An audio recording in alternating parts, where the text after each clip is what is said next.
Díagríomh go léir cóide agus sófáilte ród. Welcome to be my guest with me, Mary Honan, on Lira Media TV, supporting the Samaritans, Limerick and Tipperary, Clare's Wish Foundation in Limerick, and Deal Animal Rescue in West Limerick. And my lovely guest today is Dr. Sinéad Kane from Cork. Hello, Sinead. How are you? Thanks so much for having me on your show today. I'm delighted to meet you, and thanks so much for wanting to hear my story. It's an absolute privilege. You have no idea how inspirational your story is. For the listeners, Dr. Sinéad has done 2 PhDs, as if one isn't enough, and I know how difficult the process of getting 1 PhD is. But Dr. Sinéad Kane has done 2 of them, and both as a partially sighted person, which I'm sure Sinéad must have had its own challenges as well.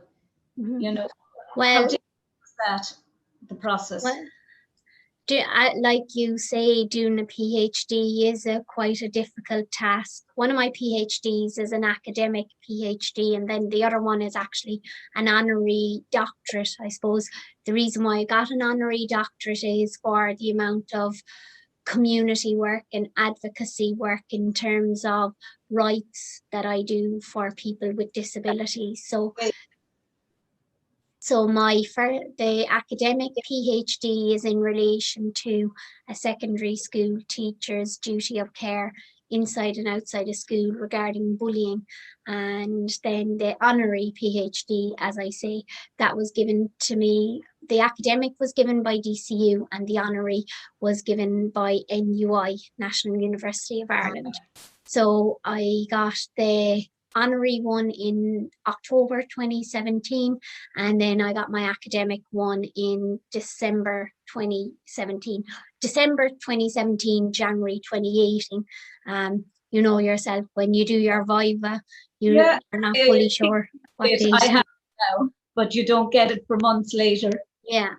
So, and I suppose, just very briefly, because a PhD is 90,000 words, and I'm sure your listeners don't want to be bored by me talking about 90,000 words.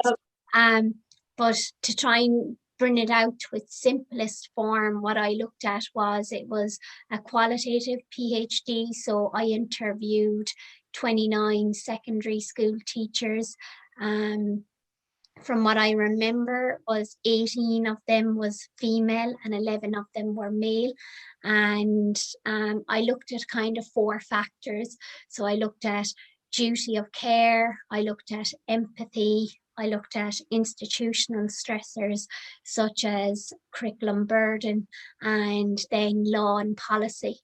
And I suppose what I found very much was that we really do have to instill a culture of care into our schools to try and prevent bullying.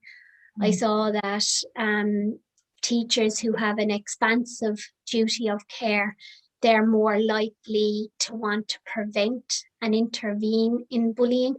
And teachers also who display higher levels of empathy, they again will want to intervene and prevent bullying.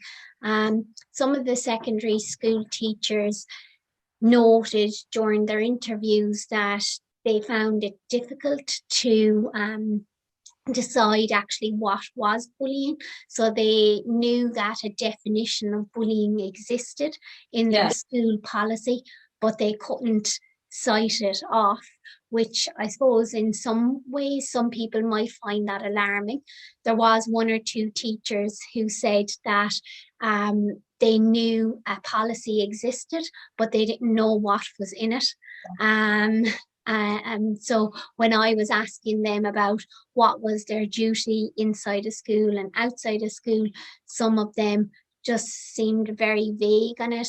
Some teachers would discuss that, how they felt that in terms of empathy, that the same cars would have gone at 4 p.m. each day from the school gates, and the same cars would be staying behind. So kind of emphasizing how some teachers view it as a vocation and how some teachers view it as just a paid job. Yeah. And then some of them were very vocal about law and policy, that they don't want a specific anti-bullying law. They felt that it would be too much of a burden, adding on already extra stresses that they have to cope with. Some teachers felt that there's a lot of admin added with the bullying, and that on top of rushing from class to class. And like I say, some teachers were saying that they felt that, say, an example would be two children coming from sixth class into first year, and one of those children not wanting to be best friends with the girl anymore, and the teacher not knowing, right, do I force these two children to be friends when one wants to be friends and the other one doesn't, and that child that doesn't want to be friends is just excluding and ignoring the girl. Can you force two children to be friends who just don't want to be friends? And I suppose that teacher then was answering his and her own question by saying that you can't force children to be friends if they don't want to, but you have to have a culture of respect as well. Exactly. You can create the environment in which both children, they may not ever be friends, but they can be what's the word I'm looking for? They can be kind to each other. They can be respectful of the other child, and say hello to them and sit with them and be nice to them. But that doesn't mean that they have to be friends with them outside of school. But I think it's important, don't you, to have the correct environment set up in a school. And I personally feel that empathy classes are something that should be taught in all schools. I think it should be compulsory in all schools, that you bring up the subject of empathy with children, because they mightn't be learning it at home. They might come from very tolerant homes in some cases. So the only way they're going to understand empathy is in school. Mm-hmm. And some teachers in my PhD during the interviews were commenting like about the culture of schools, and how if maybe in some schools the culture can be very maybe masculine or very sports focused. Yeah. And obviously if you're different in terms of sexuality and you're not very sports focused, then that in itself can cause a problem without the school actually fully acknowledging that that is a problem, when in that particular county it might be deemed a very GAA focused county, and where all, say, males are expected to get on a certain team, and so just elements like that. So overall the PhD was extremely interesting. It kind of went down a bit of a route where originally I was planning on going to Boston to look at the anti-bullying law that had been implemented in Boston, to see could we implement that anti-bullying law here in Ireland, because there was a girl, Phoebe Prince in Boston, who ended up committing suicide and on foot of her death. It was deemed that the school, that an anti-bullying law needed to be brought in, because the school had a duty of care outside of school, because the bullying was being impactful outside of school. I was looking at that law to see could we implement that here. And I suppose even though I didn't end up going to Boston for a case study, in those kind of factors, you kind of realize it's not as simple to say, okay, can we just transfer that law from there to here? Because you have to look at populations of society, how society is organised there compared to here in Ireland, etc. So my PhD in the end ended up being very more education focused with the legal element. You would have liked it to have been more legal, I would imagine. Yeah, I think so. I suppose like this is the thing about always learning. Like my background is qualified solicitor and certified mediator, so I have all those legal skills. But as I was going along, I went into this PhD very much law focused, and then I came out with a PhD that was more education focused than law focused. And I suppose by doing that, I got to learn about the world of schools, the world of how teachers view their vocation, and you kind of, as opposed to looking at laws and like, okay, law, black, white, type of scenario. So yeah, it was educational for me. And I think no matter how much qualifications any of us have, we can always learn. Did you always want, did you experience bullying yourself? Yeah, so I mean, only once ever in school, and my mum heard about it. Not from me, she heard about it from another girl who told her mother, who told my mother, and my mother went down and put in a stop to it. But it to the school, and the teachers knew exactly who was involved. I wouldn't tell, but they knew exactly. But you know, I think it has to be nipped in the bud. But I also think that they pick on people that they think are vulnerable. Bullies do.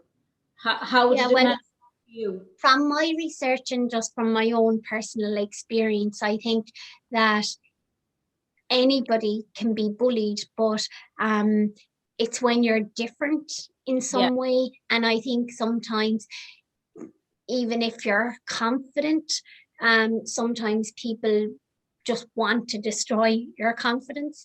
And if they see any bit of a weakness there, then that they've got at your confidence, then that then is the motive then to try and take down your confidence. So I suppose when I was younger, like at 4 years of age, I discovered I was visually impaired.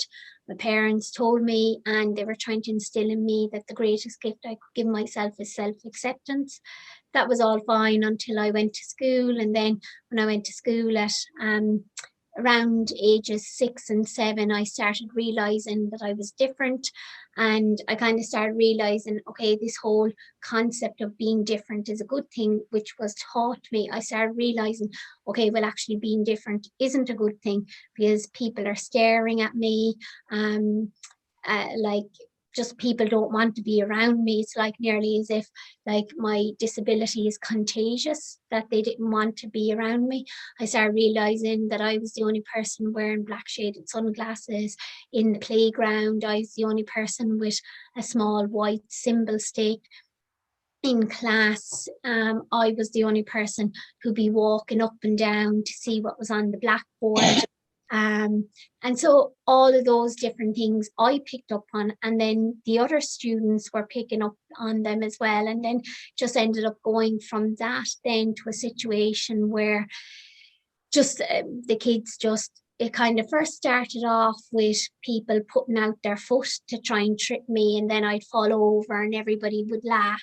And then it kind of went from that then to when I'd be on the ground, then somebody would kick me. And then it went from that then to just kind of people saying, oh, well, is she bleeding?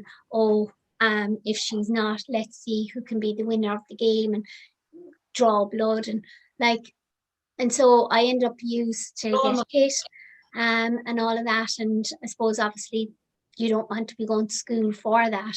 You don't want to be going to school to be having bruises. So I decided then, okay, I wasn't going to school. And then so all the time I'd be pretending that I'd be feeling sick, and then actually then the anxiety of going to school would actually be causing me to be sick. And so then I ended up quite unwell, and so then I didn't go to school. And then I suppose it was a long road then, because for me, like, the bullying didn't stop in primary school. Then in secondary school, it continued. In secondary school, it wasn't really physical at all. It was just very much isolating, and very much kind of comments of like snide comments, or people wouldn't talk to you, or people wouldn't sit beside you, or like, say now, if we were all in the computers class, and if I needed help with the computer, and if I asked the person beside me, say if I couldn't see the screen because the computers in the computer class didn't have the zoom text magnification that I needed, and I'd ask the person beside me, oh, what does that say? They'd just sit there and they'd ignore me. So it was that type of thing where I wasn't being able to learn through observation. Like, fully sighted people learn through observation by looking at things. But obviously, if I was trying to look at a computer screen and I couldn't see it. So then it come fifth year, then the bullying was having a big impact on my life, that I ended up going out of school in fifth year, and I was out for a good number of months, and basically I more or less missed all of fifth year.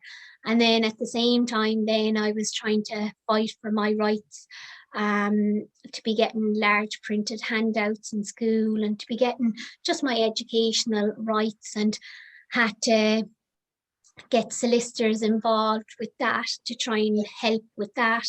And so obviously that was stressful as well. And then so my fifth year and leaving cert year were very, very difficult. And I remember there was very low moments, and just not wanting to maybe go on. And I suppose that's where you just really need to try and be resilient and bounce back. That it's something that you, when you're bullied as a child, no matter how you try to avoid it, you want to be a very strong person to come through it unscathed, because it leaves a residue in some way that I think that you become obvious to people who are that way inclined. They see the person that is easily bullied. It leaves an emotional scar that becomes very transparent to other bullies in life, whether it's emotional bullies or people who bully you by exclusion.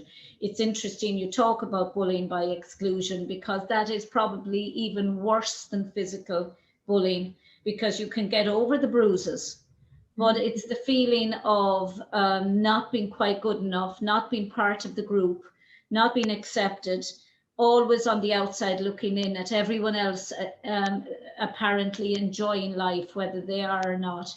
And I wonder how much of it is part of our own, I mean, because I've been excluded on so many things, and I find the exclusion the hardest. Than the one occasion that I was physically bullied in school. I think the emotional effect it has on a person to be excluded, to not be quite accepted, to be always different and not quite part of the group. I think that's a worse form of bullying. Well, like, for me, the impact of bullying, and even research does show this through having learned it through my PhD, that bullying does have long-term consequences for those who are bullied. And I know this from myself, because I would find trust very difficult all throughout my life. It would take me a long time to trust people. It takes me a long time, say, to build friendships with people. So that is what I've learned. And even having partners in my life, and different relationships, like, that has kind of suffered as well. So for me, just because my school days are over, this issue of trust still happens with me in trying to form relationships or form friendships with people. And yeah, that is quite difficult. I think as well, though, people with disabilities who had a better experience than me, who were never bullied in school, even them in their adult life, they can be excluded as well, because I think a lot of people with disabilities, because they're different, whether you were bullied or not bullied, do get excluded in adult life, and get rejected. And I also think that people, you know, with a disability or being excluded or just having a disability can also have another effect. It can also make you super confident and super, what's the word I'm looking for, but super effective in everything you do. I mean, I have a cousin who has polio, and and from the very, very youngest age, she was always encouraged to be confident and to not be embarrassed or not to be shy and to go out. And I always, growing up, envied her so much, because she was the confident one. She was the one that my mother really could sit and talk to more than me. My mother could, she was very much like my mom in ways. And she was the person that you would look at and think she is going to succeed in life, because what she lacks in being able to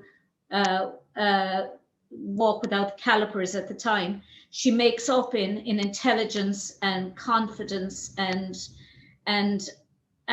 I used to envy her, because even though I wasn't physically disabled in any way, thank God, I was disabled in the sense that I wasn't very good at mixing with people in groups. And that was because I was never one of the cool girls in school. You know, there was always these gangs or these groups, and they always played sports. I was a dancer, and I was into the arts and things like that. And when you're into the arts, you're outside everything, really, because you're neither sporty or academic, you're arty. And I just think that you stand out like a sore thumb, and you'd almost prefer to be the sports person or the academic, just to belong, just to be part of the group.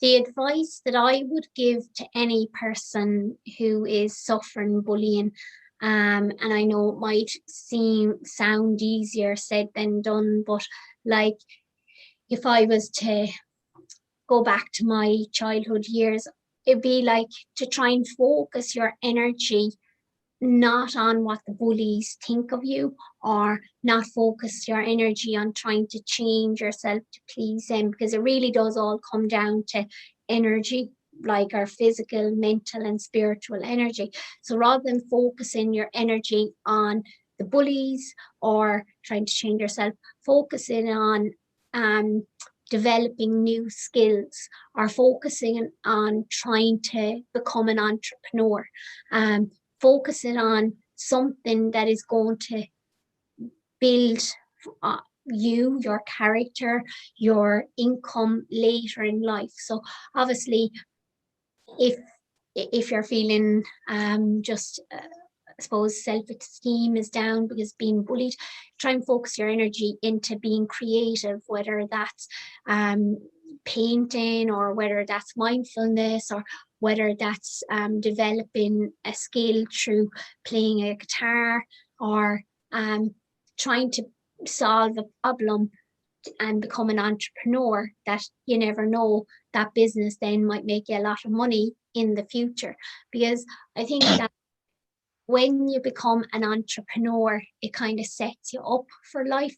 It helps you to learn skills which you will need later on in life. So I think it's real, what I'm trying to say in a very long-winded way is about investing into yourself and saying to yourself, okay, well, rather than sitting in my bedroom now all evening worrying about, okay, what these girls are going to be saying about me in school tomorrow. I'm not going to sit all evening worrying about that.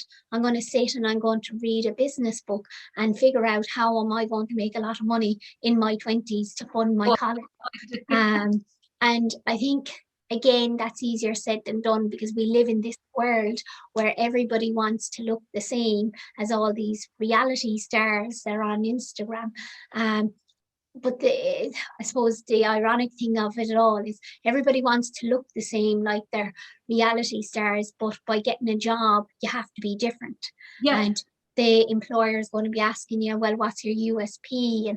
And so that's why learning about yourself from a very young age, learning about what you like, what you don't like, what you're good at, what you're weak at, what you need to build on, and what skills. And if you can try and figure out in your teenage years where you want to be going in your 20s or 30s, to me, it's good, because you can start investing into those areas of skills.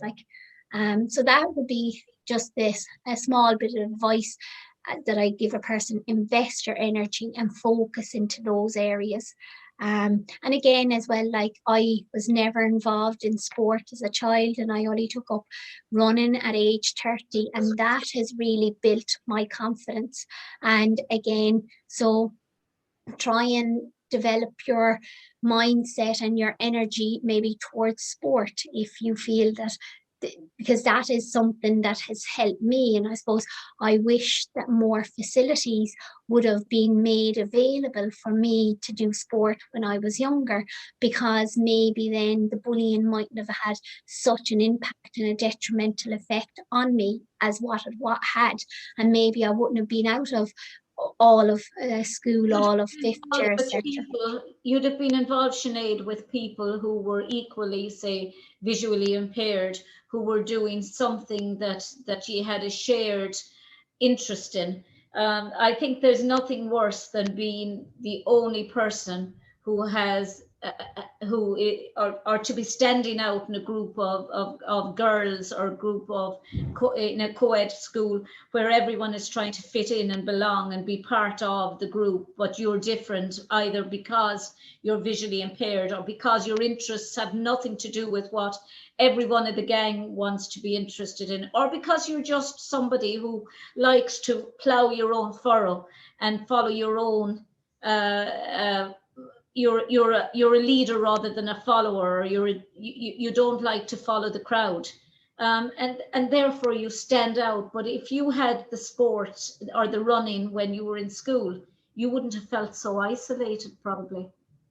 Well, I think as well, like, the difference with me is, though, the level that I have actually achieved in sport is in able-bodied sport as opposed to disabled sport. So, like, what I'm kind of saying is, yes, have opened doors to me in disabled sport back when I was younger, but more so, like, and I advocate a lot for this, that schools and communities need to make their sports accessible for disabled people in able-bodied sport. And if that disabled person is showing an ability that they can compete, then I suppose things, now it's not going to work for all sports, but measures should be put into place. So, like, I suppose a lot of about ableism talks about how society is all set up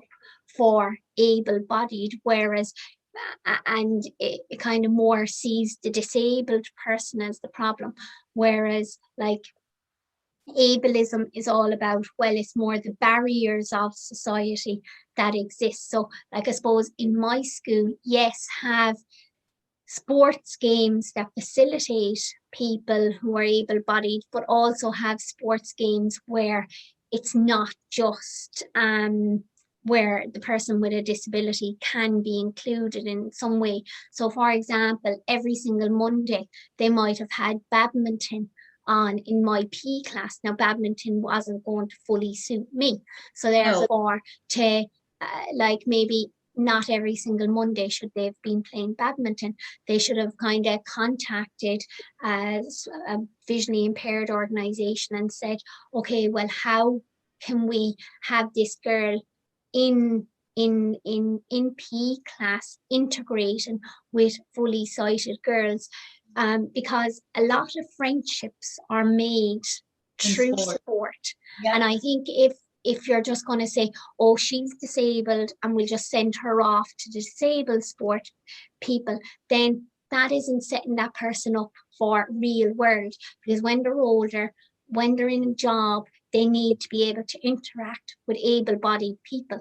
So I think that you need to try and integrate a person with a disability as much as you can from an early age, whether it's in sport, in school, or in the community. It doesn't take very much, because I mean, I've takes about being creative, creative minds. I mean, I've taught Irish dancing, and I've taught children with special needs, and I've taught speech and drama at Brothers of Charity with adults with special needs, and the enthusiasm with which they take on and they embrace and you know that there's no reason in the world why any of them couldn't work or couldn't perform with an able-bodied or somebody who didn't have a mental disability, if you like, why both couldn't work together. Because certainly when it comes to drama or when it comes to the arts, it's not rocket science. It's a talent. It's much more than an intelligence or an ability to articulate what you've learned. I think the arts is a great way of including people from able-bodied and disabled people together. Well, I'm a director of Able Vision Ireland, and what that is that people with intellectual disabilities, they're like a media production company. So people with intellectual disabilities, they buddy up with able-bodied people, and they go around and they make films and they be part of film festivals, and they are able to do it, but they just need a small bit of support from an able-bodied person. And so, like, to all your listeners out there, if you've never heard of Able Vision Ireland, I'd suggest you look up that organisation, because it's a fantastic organisation and I'm delighted to be involved in it. Again, there's another project that I think is very worthy to note. It was set up by Anne Bradshaw, the disability officer for a HSE. It's called the Tipperary Gold Star, and down in Tipperary, all businesses had to kind of make their business as accessible as possible, and if they did, then they got a gold star. And once one business saw that business got a gold star, the next business, they wanted the gold star, because they just wanted to be like that. And then everybody then, soon all these businesses in Tipperary, they were all getting these gold stars. And I suppose what it shows from that project as well is that when one person shows leadership, whether it's through and developing the project and it all filtering down, and then the businesses coming on board, it's about collaboration, it's about, again, empathy, and it's about culture, and it's about businesses all pulling together. So again, that's another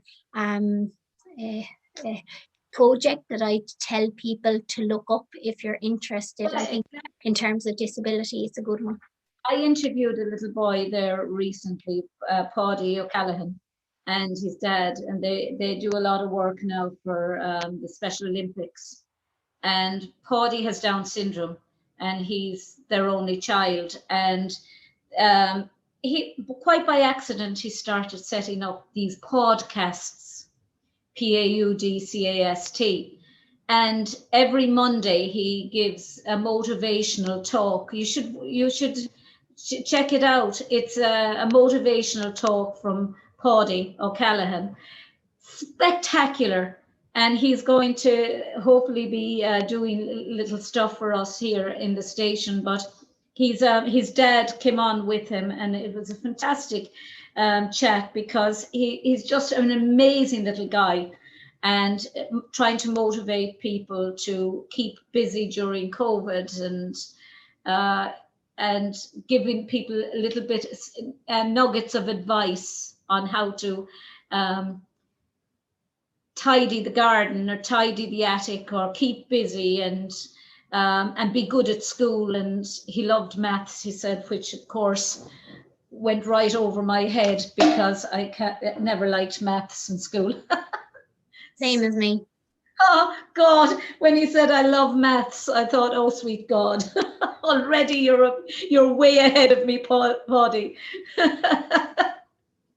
Just, but what made you decide to go down the route of your running, which is very interesting? And I know that you asked Tommy Tiernan to actually come out running with you, and he said as long as it's away from Bantry, isn't it?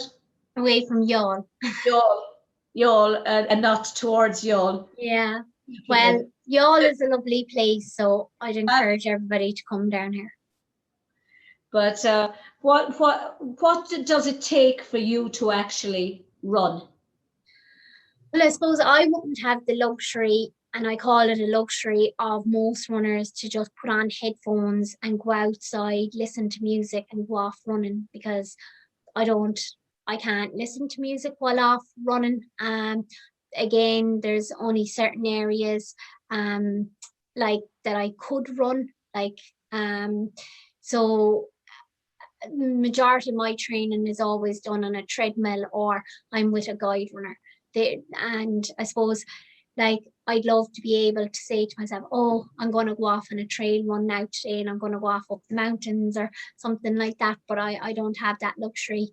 I don't have the thing to be able to say, okay, I'm looking at this race abroad and I'm going to enter it, because I suppose I'm dependent on guide runners. So I always then have to make sure, well, is my guide runner free to be going to that race? So my training is impacted a lot by just like being dependent on guide runners. But I suppose I focus on what I am able to do.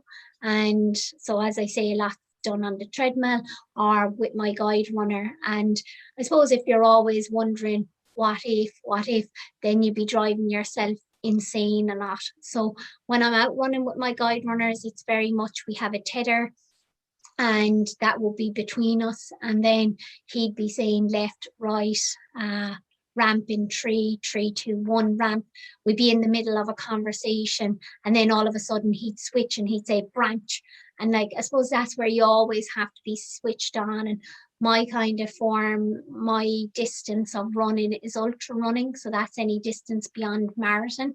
And I suppose like 50K, 100K, 12-hour racing and 24-hour racing. So like when you're trying to run a 24...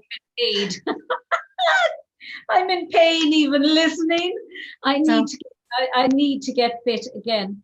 I really do. I admire you so much. I physically couldn't do that now, and I spend my life as a dancer. So I was very fit, but I am so not fit now. I'm fat.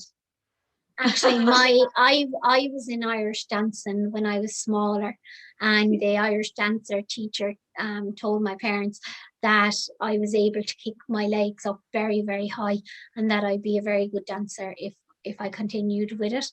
But I never continued with it. How did you go to? It was in Youghal, Canary. Canary, okay. Probably I'd never heard of them, but yeah. So yeah, it's amazing. But it goes to prove that the arts is something that is so and should be so inclusive. Mm-hmm. It shouldn't be having a special needs play or a special needs drama class. You don't have to be a rocket scientist to be an actor or to be a dancer, or you just have to have a talent. And talent is across the board. I mean, I've seen the most amazingly talented people. I mean, I look at Paddy, and I just think the boy oozes with talent. Mm-hmm. And and I don't see why there aren't more people with special needs, or people who are maybe Down syndrome, or have intellectual disabilities, who aren't in the cinema. There are a few, but I don't think there's enough. Well, all throughout my life, I have been advocating for rights of people with disabilities. In 2008, I was advocating to get a piece of legislation implemented, which I did get implemented, so that allows solicitors with disabilities assistance in court, such as having a personal reader if needs be. So I got that section of legislation implemented. That's the Civil Miscellaneous Provisions Act 2008. So that was back then. And then in 2012, it was 2012 or 2013, actually 2013, I think it was, I was kind of looking around, and if you don't see it, then you kind of say to yourself, well, you can't be it. So I was wondering, like, how come there's so few women in politics with disabilities? So I approached different people about it, and I approached different organizations, and nobody was fully on board wanting to discuss this issue. And I suppose I just kept on, and then got people involved, and I organised a conference, and I actually travelled to the UK. I met David Blunkett, and I asked him would he come over to Ireland to be part of the conference, to give his knowledge and insight into being in politics. And I suppose that was back in 2012. And has much changed since the conference I've organised? Do I still see women with disabilities in politics in Ireland? No, I don't. So was that conference a fail? I suppose it comes down to how you look at it, because I suppose even though things haven't changed, I still am actively trying to advocate for people's rights, people with disabilities' rights. So, and I will always question the status quo. And I suppose I can't do every single sector. I can't do sports, I can't do politics, I can't do business, I can't do law, I can't do everything. So I suppose as I go on through my journey of life, and the different stages and the different transitions I'm going through, you will have covered everything. I make sure to question, and like I will, I when I meet different people ask me would I ever go into politics, and I suppose I would never say no to it, and that's why I have researched it and had organised a conference on it. Like, my latest challenge in the status quo was in 2019, when I was refused, when I was told that I wasn't allowed to compete at the 24-hour World Championships for ultra running, because I was told that my guide runner was breaching an IAAF route. Now, the thing about this was that this was the first time a person with a vision impairment was competing at the World Championship 24-hour race.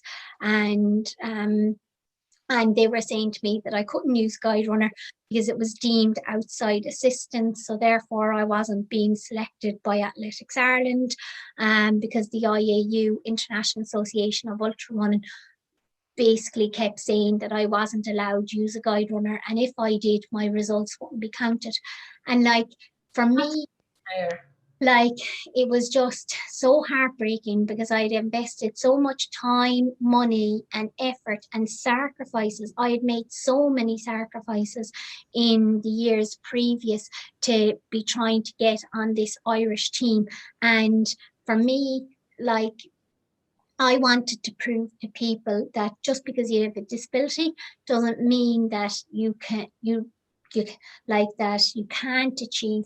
And I suppose what I was looking forward to was having my name on the list with other girls, and not being able to distinguish on that list, oh, Sinead has a disability, because I would have been deemed, because I was the only person in this World Championship with a disability, but having me selected and on the list, you would not know on because it's a list of girls. Sinead, you wouldn't know to even look at you. But like, I suppose I just wanted people to recognize my ability rather than my disability. But then I wasn't selected, and the whole thing that I was striving for not to be about my disability, it actually all became about my disability. And I was getting interviews from France and from the BBC and from here in Ireland, and I had to take a legal case, and I ended up winning that legal case where the court in Monaco said that basically I'd been discriminated against under Article 14 of the European Convention of Human Rights. And that case was very stressful for me. It brought me to a very low point in my life, and it was only the team around me who helped me, because at that point I kind of said, okay, well, is there any point me running anymore? Am I going to come up against this challenge again if I get the required standard, which I did? If I get the required standard, am I going to be stopped again by the IAU, International Association of Ultra Run, telling me that, oh no, you can't compete because you can't have a guide runner? And I suppose now that I took the case, guide runner was going to make you run faster?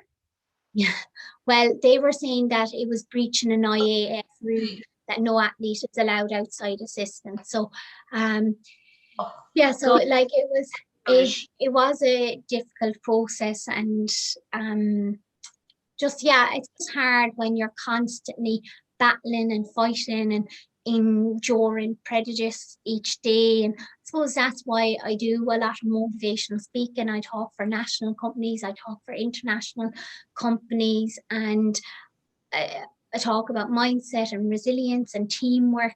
And really, I couldn't choose how I was born, but I can choose how I live my life, and I choose to live it in a productive, meaningful way. That doesn't mean that I don't have bad days. I have so many bad days. And I suppose sometimes in the bad days, you do need to let yourself just go through it.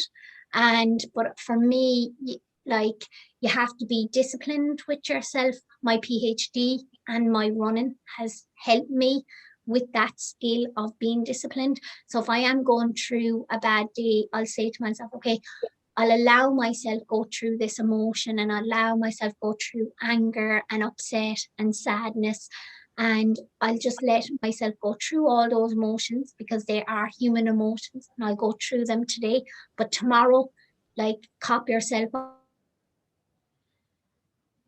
on and get back working and striving for your goals, because you have to hold yourself accountable, because no matter how much I feel sorry for myself, the world will keep moving.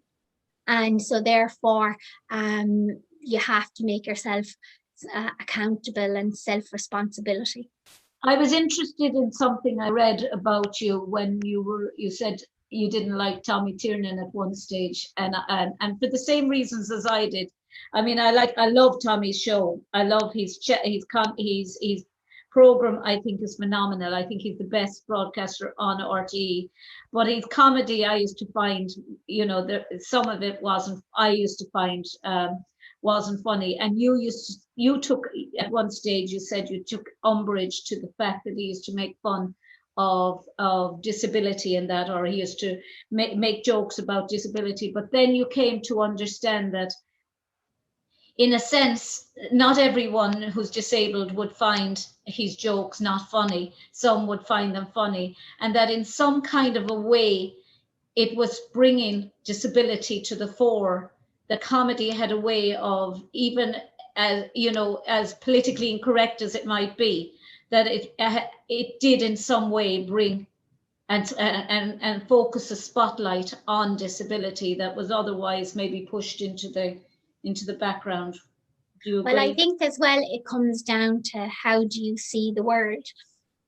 And if you only see the world through the lens of the class of people that you're surrounded with, then that's how your worldview will be.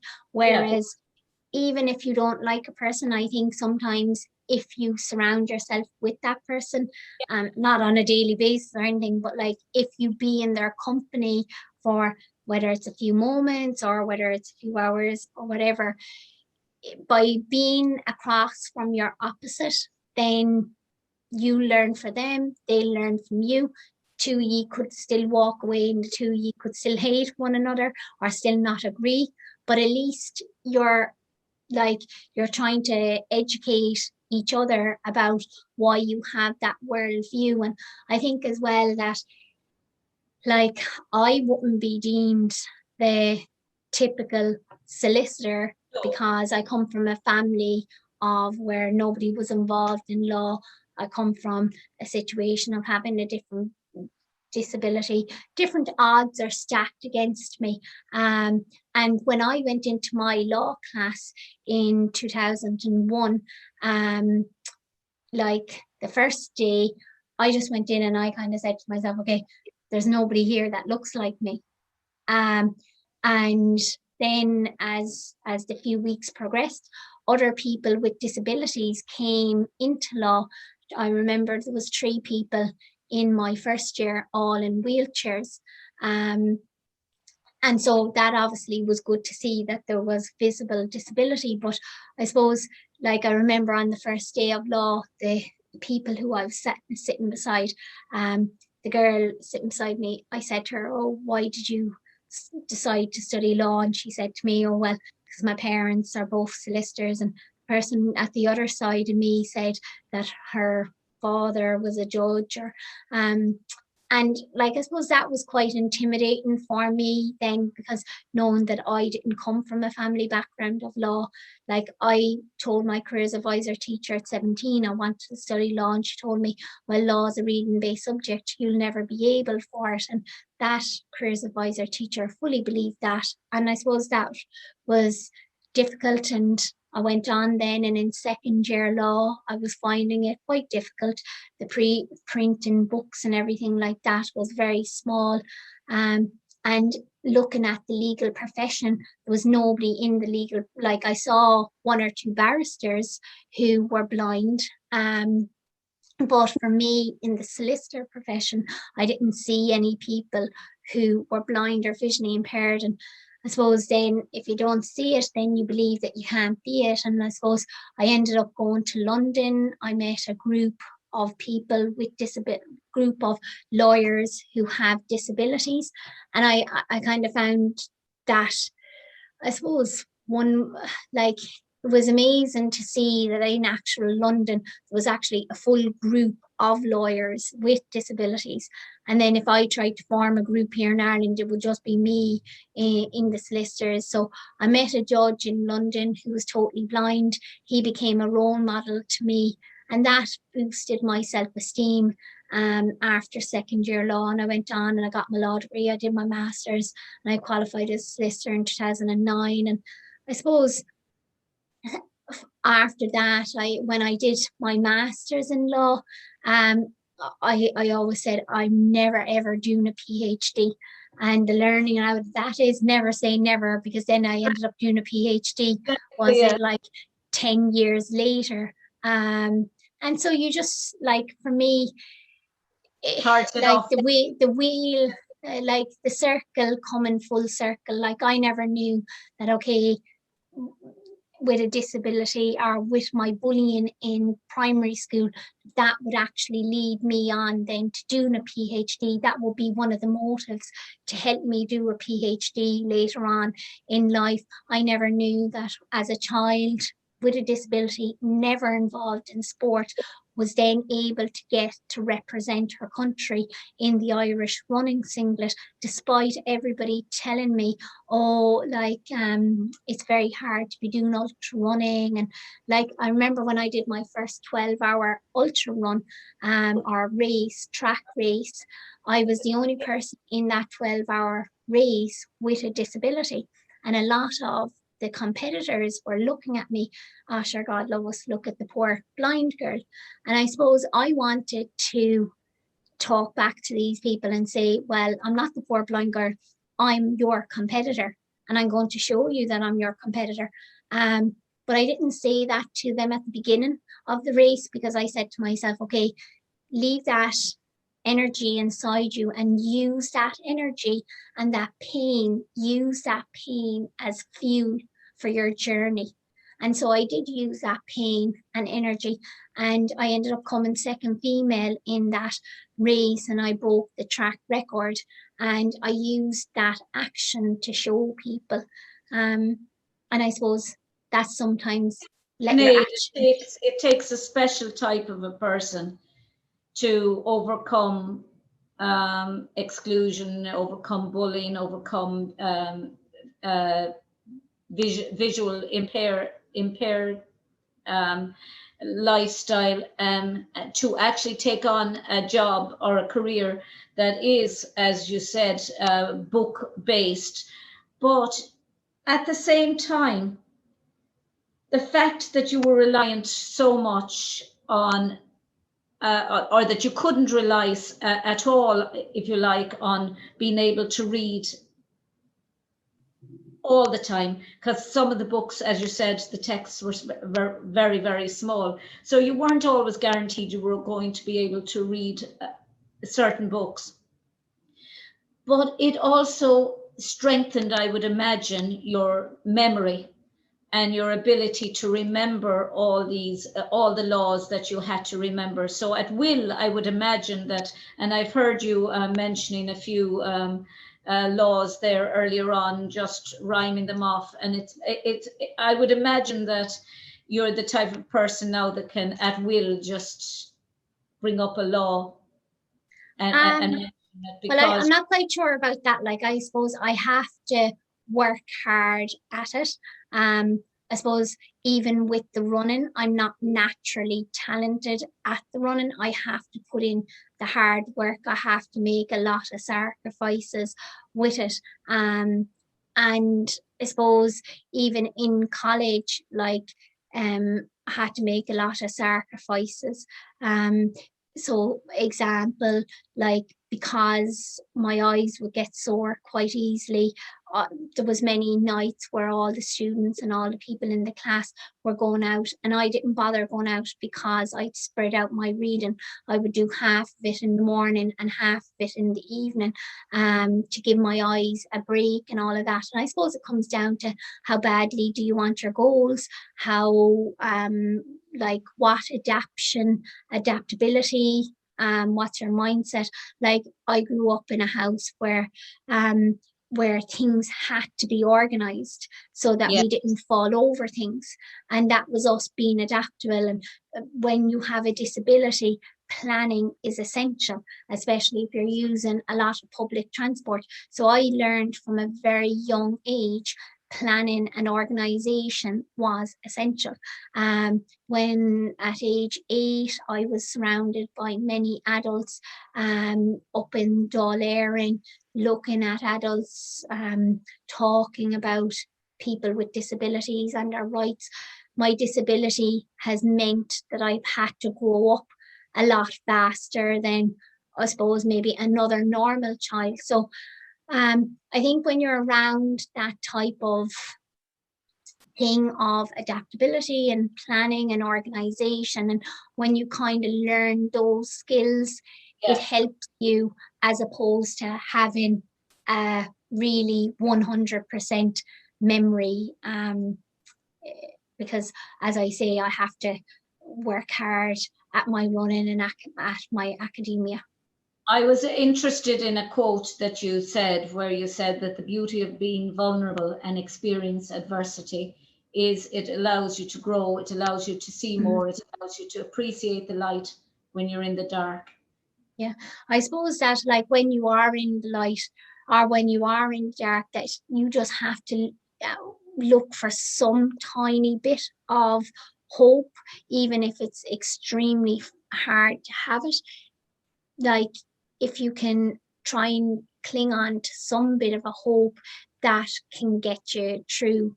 And I suppose that is what I do. Like, I suppose, like, I prefer all running and preparing for races, but there's no guarantee going into the race that I will succeed. I suppose you just have to have that hope that you will. I suppose I make all these sacrifices in terms of preparing for different running events. Again, even if I get a standard, if 20 people go in for the same event and there's only 5 slots, then again, I have to have that hope that I'll be selected. Because if you kept telling yourself, oh, well, there's no point in this, there's 19 other people out there trying to do the same thing, you're not going to be selected, then you won't go out the door running. It's interesting you say that about hope, because in my research, I found out from interviewing all of the survivors I've interviewed, and I continue to interview survivors, children of survivors, and those working in Holocaust and genocide studies. And the one thing that they clung to all the time, no matter how bad life got, no matter how hungry they were in the camps, no matter how many of their families were dying around them, was hope. As I said, you could live without faith and you could live without food, but you couldn't live without hope, because it's that keeps you going, that keeps you clinging on to the fact that the potential that life is going to be better. Like even there, when you're talking about hope, like I would say, be interested, I suppose maybe from the law perspective as well, like different crime cases, etc. And I remember reading the book of J.C. Lee Dugard. It was a girl in America who had been kidnapped and held captive for, was it 20 years, and she was in a shed and everything like that. And she said that in her book that the one thing that was keeping her going, that before she was captured, was that herself and her mother used to sit on the porch together and look up at the moon together. And when she was held captive, when she was in this shed, she could see out a window, and she always had that hope that even though she wasn't sitting beside her mother, by looking at the moon, that she's looking at the moon and that her mother be looking at the moon, so that she had that hope someday that they'd be back looking at it together. So I suppose again that comes back to that hope element. Yeah, it's the only thing that actually gets you through. Otherwise, you'd just crumble up and say, what's the purpose of life? You have to believe that, it's bad today, but it's going to be better tomorrow. And as you said, keep yourself occupied, find something to do, find something to motivate you that'll get you through that dark stage in your life. And I think as well, like I give a lot of talks in schools as well to people with disabilities and students without disabilities, and like people with, like I wouldn't lie to people, students, like people with disabilities, when they apply for jobs, they do get rejected. I've experienced so many rejections. But again, if you kind of said to yourself, okay, well, what's the point then you're kind of missing out on the whole process of the journey. Because like, say if somebody said to me, okay, you want to achieve X running goal, and I'll just give it to you just like this, and you can be at the finish. But then you don't actually learn about yourself, about your strength of character, going out running in the rain for 4 hours in lashing rain. You don't learn about, okay, well, I had character today. You're insane. I just want to tell you, you're insane. Anyone who go out and run for 4 hours in the rain is insane. Yeah. Well, I suppose like the point being is that the process you go, if you are handed your goals, like, do you just take them? And the temptation is to just take them, but you don't learn about yourself. I suppose through learning, through doing my running and my academia, I've learned a lot about myself. Like even going through college, just I had different experiences, and I wouldn't have had those if I had been just handed the degree without any of the work. So I suppose I want to let all the students know out there that to go to college if you are finding it difficult. There's different programs out there, like there's the DARE program, and then there's the DARE and the HARE, HARE, DARE, Disability Access Route Education, and then Higher Access Route Education. And from my knowledge, I think the DARE released a report back December 2020 where it was stating that about 11,300 people were going through college through the DARE and HARE. And I think Minister Simon Harris in January of this year, 2021, he had said it was about 13,000. So you can take it, it's in and around 13,000 that's accessing the colleges, and that there has been, apparently according to DARE, an increase of 2% of people uptaking places through college. And for anybody who doesn't know what DARE is, it's creating inclusive environments in college for people to access college. So you might not have got all your CAO points, and so therefore you can get into your course through not having all your CAO points through the DARE system. So I would encourage your listeners, if they were thinking about going to college, to maybe even look up any of those programs. Well, Sinead, it's been an absolute privilege chatting to you.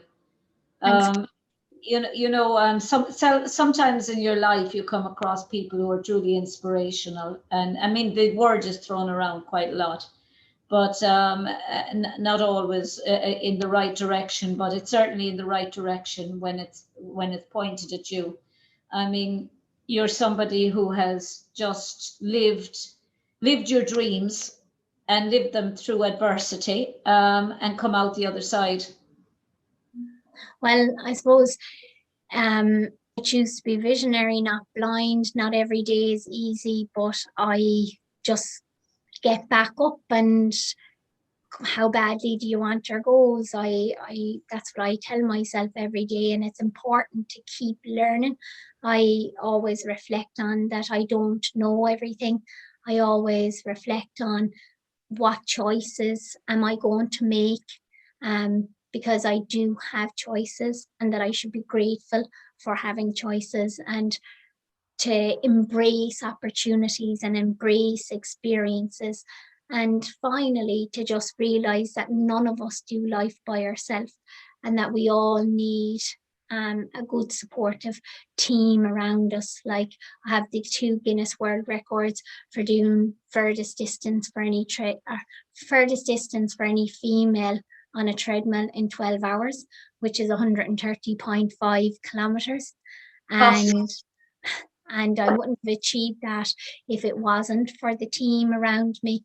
And then the other Guinness World Record was the 7 marathons, 7 continents within 7 days, which 6 days, 9 hours to be exact. So I went to Antarctica, Chile, Miami, Madrid, Marrakesh, Dubai, and Sydney. So I would not have achieved those things if it wasn't for the people in my life, supporting me academically and in my sport. How can anybody take 7 marathons in 7 days? How can any human body physically get up in the morning after one marathon? After even running for 10 minutes, I'm exhausted. You'd be surprised, I think, like that, when you it's all the self-talk that goes on in your head. And as well, like even say with COVID, like when COVID first started, I was panicking about, maybe doing online talks or online, and now it's just the norm. And I nearly prefer doing online lectures. I teach a bit with disability studies module at the UCC Adult Education, and for me, I've actually enjoyed doing it that way. And at the beginning, I just hated the thought of it. So I think whether it's 7 marathons, 7 continents, 7 days, or whether it's lecturing online, I think you come adaptable to it and you get into a routine. So with me, with the marathons, had there been an 8 marathon, I would have done it because that was just my routine every day. Jeez, Sinead, you are just breathtakingly inspirational. And I thank you for being a guest on my show today. The time flew. Thanks very much for having me. It was Shindera Leshon Clár. That's the end of the show today. Until the next time, Lacuna Day. Bwalam Tugaler, Chiakana, Sonazak Gro. I wish you peace, happiness, and love. And I thank my very special guest today, Guinness World Record holder, Dr. Sinéad Kane, and solicitor also, Godeshiv Sloan. Thanks very much. Thanks.